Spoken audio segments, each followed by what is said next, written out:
It started like every other ridiculous run-in with HOA Karen. The kind of encounter that makes you question how some people have so much free time to be this nosy. I had just pulled into my driveway, finally home after running errands, when I spotted her standing at the edge of my property. Arms crossed, face twisted into that usual smug expression, like she had just caught someone committing a serious crime. Except, of course, the crime was just me parking my own car in my own driveway. Karen had earned quite the reputation in the neighborhood. She was the self-appointed enforcer of HOA rules, walking around like a prison warden with her laminated handbook, always ready to dish out warnings and fines for the most ridiculous things. Too many garden gnomes? Violation? A front door painted the wrong shade of blue? Violation? Trash cans left out a minute past collection time? Major violation. She lived for this stuff, and today I was apparently her new target. I had barely unbuckled my seatbelt when she made her move. "That car is in violation of HOA regulations," she snapped, before I could even grab my bags from the back seat. I sighed, already bracing for whatever nonsense was about to come out of her mouth. "What now, Karen?" She strutted closer, pointing an accusatory finger at my car. "We have very clear rules about what kind of vehicles are allowed in driveways overnight. That thing is absolutely unacceptable. It's a commercial vehicle, and our bylaws explicitly prohibit those." I frowned, glancing at my car. A plain black sedan, nothing fancy, nothing unusual. No company logos, no signs, no markings of any kind. "Karen, that's not a commercial vehicle," I said, already feeling my patience slipping away. But of course, Karen wasn't going to let logic get in the way of her power trip. She scoffed and pulled out her laminated HOA rulebook, flipping through the pages like a lawyer preparing for trial. "Vehicles used for business purposes are subject to immediate removal," she declared. "I've already reported it to the board. If it's not moved in the next hour, I'll be calling a tow truck." I fought the urge to laugh. "You can't just tow someone's car because you think it's a commercial vehicle." Karen's eyes lit up with petty delight. "Oh, but I can. In fact, I already did. The tow truck is on its way." My blood started boiling. Karen had pulled some ridiculous stunts before, but this was next-level insanity. Karen stood there, gripping her laminated HOA handbook like it was some kind of sacred law. She wasn't just making an empty threat.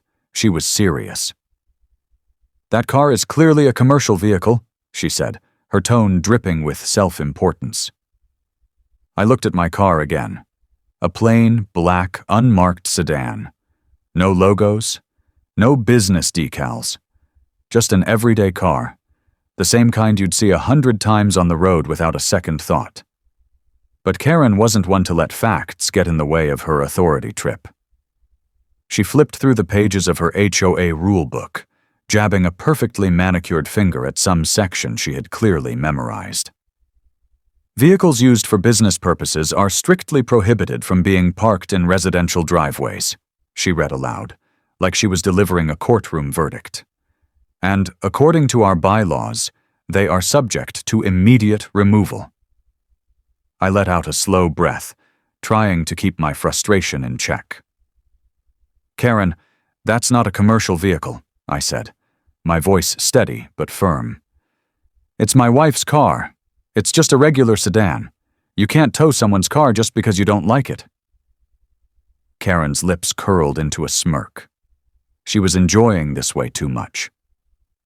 "Oh, but I can," she said, tilting her chin up like she had just won some kind of battle. "And I already did." That's when it hit me. She wasn't bluffing. She had actually called a tow truck. I could feel my blood pressure rising. "You didn't even give me a chance to move it," I said, barely believing what I was hearing. "You can't just—" "The rules are the rules," she interrupted, folding her arms across her chest. "If you actually read the guidelines, you'd know this isn't up for debate. The board agrees with me. That car is in violation and it's getting towed." I stared at her, trying to wrap my head around how someone could be this petty. Before I could even argue further, I heard it. The low rumble of a tow truck turning onto my street. My stomach dropped. Karen's grin widened as the tow truck rolled to a stop. "Ah, perfect timing," she said, like she had planned this moment for weeks. The driver hopped out, clipboard in hand, looking between me and Karen. "Which vehicle?" he asked. Karen wasted no time. She pointed dramatically at the black sedan. "That one. Remove it immediately." The tow truck driver turned to me first. "You the owner?" I shook my head. "No," I said, keeping my eyes on Karen. "It belongs to my wife." Karen let out a short, mocking laugh. "Oh? And where is she? Because unless she moves it right now, it's gone." I exhaled sharply, then leaned in just slightly. "Karen, you really don't want to do this," I said, watching her smug face carefully. "Because that's not just any car. My wife's an undercover cop, and that's an unmarked police vehicle." Karen's expression froze. For the first time, she actually looked speechless. The sound of the tow truck's engine filled the street as it pulled up to the curb. The driver hopped out, clipboard in hand, looking like he had done this 100 times before. He barely glanced at me before turning to Karen. "All right, which vehicle?" he asked, his voice flat, just another job for him. Karen didn't waste a second. She pointed at my wife's car like she was some kind of judge handing down a sentence. "That one," she said, her voice dripping with satisfaction. "Remove it immediately." The driver gave me a once-over, then walked up. "You the owner?" I shook my head, watching Karen closely. "No," I said, keeping my voice calm. "It belongs to my wife." Karen scoffed, rolling her eyes. "Oh? And where is she? Because unless she moves it right now, it's gone." I exhaled slowly, then smirked. "I wouldn't touch that car if I were you." Karen let out a sharp, mocking laugh. "Oh, really?" she said, tilting her head like I had just told the dumbest joke in the world. "And why is that?" I took a step closer, lowering my voice just enough to make sure she really heard me. "Because my wife is an undercover cop," I said, "and that's her unmarked police vehicle." The smirk on Karen's face vanished in an instant. Her mouth opened, but no words came out. For the first time in all my years dealing with her, she looked completely lost. She blinked, fingers twitching around her clipboard, as if she was trying to find a way to argue her way out of this. But there was no way out. The tow truck driver's expression shifted too. He narrowed his eyes, suddenly a lot more interested in the situation. "Wait," he said slowly. "Did you just say this is a police vehicle?" I nodded. "Yep, government issued." "And she," I motioned toward Karen, "just tried to have it towed." Karen's face drained of all color. She blinked rapidly, flipping through her HOA rule book like she was searching for some fine print that would magically save her. That doesn't make any sense," she sputtered. "There are no police in this neighborhood. That car shouldn't be here." I let out a short laugh, shaking my head. "Karen, you don't get to decide where undercover officers live. And for the record, my wife's been living here longer than you have." Karen let out a nervous, high-pitched laugh, but it wasn't the smug kind. It was the laugh of someone who had just realized they had seriously messed up.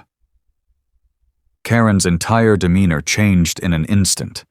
The smugness drained from her face, replaced by something close to panic. She blinked rapidly, like she was trying to process what she had just heard. "Wait, what?" Her voice was quieter now, almost uncertain. The tow truck driver, who had been going through his usual motions, suddenly stopped. He looked at me, then at Karen, then back at me. "Did you just say police vehicle?" he asked, his tone sharper now, like he wasn't about to get himself into trouble over this. I nodded, making sure to keep my eyes on Karen. Yep, government issued. Karen's fingers tightened around her rulebook as if it were some kind of lifeline. Then, as if reality hadn't quite sunk in yet, she started flipping through it at lightning speed, her eyes darting across the pages. Maybe she thought she'd find some hidden clause that would make all this go away. That doesn't make sense, she stammered. There are no police in this neighborhood. I shook my head, barely holding back my amusement. Karen, you don't get to decide where undercover cops live. The tow truck driver exhaled through his nose, crossing his arms. His patience had clearly run out. So, let me get this straight, he said, tilting his head toward Karen. You called me all the way out here to tow a police vehicle? Karen swallowed hard. For the first time in all my years dealing with her, she had nothing to say. No snarky remarks, no self-righteous lectures about community rules. She just stood there, looking like she wanted to disappear. But the embarrassment wasn't over yet. A car pulled onto the street, slowing as it approached my driveway. I didn't have to turn around to know who it was. The timing couldn't have been better. My wife had just come home.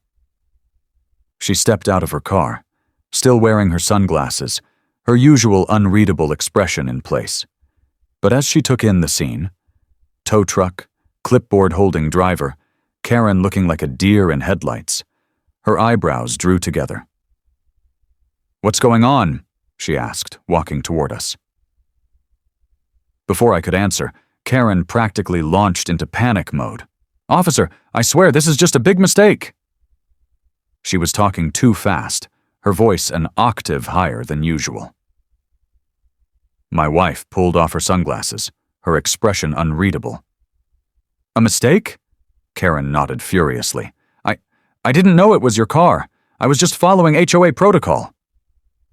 My wife's frown deepened. "So, you called a tow truck for my vehicle?" Karen let out a nervous laugh.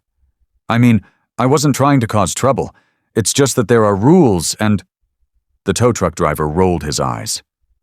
"Lady, I don't care what HOA nonsense you're dealing with. You still owe me a call-out fee." Karen's face twitched. It was like watching her world crumble in real time.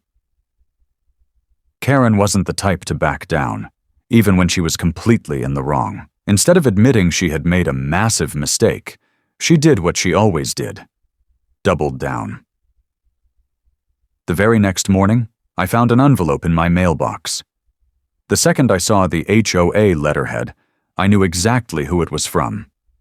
I tore it open and couldn't help but laugh.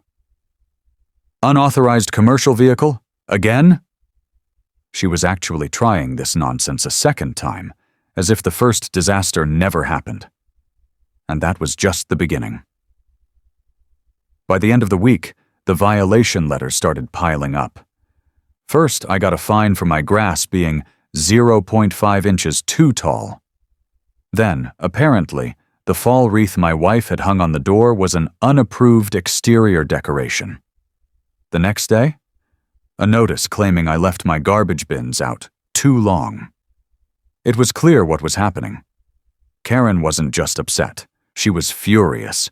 She was throwing every petty HOA rule at me, hoping something would stick. It was almost funny how desperate she was. But what she didn't realize was that she had just given me everything I needed to finally take her down for good. I gathered every single violation letter she had sent me, stacked them neatly on my kitchen counter. Then I pulled out my phone and grabbed copies of my legal parking exemption from the city. The same one that proved my wife's unmarked vehicle was fully allowed. To top it all off, I included the report detailing her attempt to tow a government vehicle. And then I sent the entire package straight to the city's legal department. Karen had already been warned before about abusing her position. But now, she had pushed too far. This time there would be no slap on the wrist. This time it was game over. It didn't take long for the city to respond. Just 2 days after I sent my report, officials arrived in the neighborhood. They weren't here for a casual visit. They were here for Karen. Word spread fast. Neighbors peeked out from their windows, some even gathering outside as the officials confronted her. There was no arguing, no debating. Karen was officially removed as HOA president on the spot. And just to make sure she never pulled something like this again, she was banned from holding any HOA position ever again.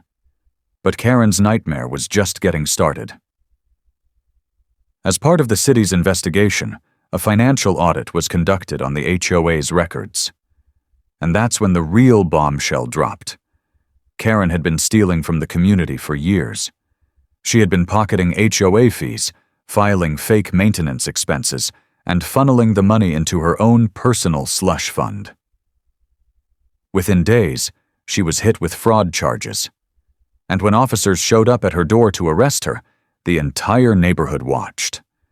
Some people actually cheered. Karen, the woman who had spent years making everyone's lives miserable, was finally getting what she deserved. With Karen out of the picture, the neighborhood wasted no time making things right. At the next community meeting, we took a vote, unanimously deciding to dissolve the HOA entirely. No more ridiculous rules, no more pointless fines, no more Karen. A few weeks later, I sat on the porch with my wife, watching the sunset. The neighborhood felt different now. Kids were playing outside without fear of a noise complaint. People decorated their homes however they wanted. For the first time in years, it actually felt like a place where people could live comfortably. I leaned back in my chair, letting out a satisfied sigh. For the first time in years, this neighborhood actually feels like home.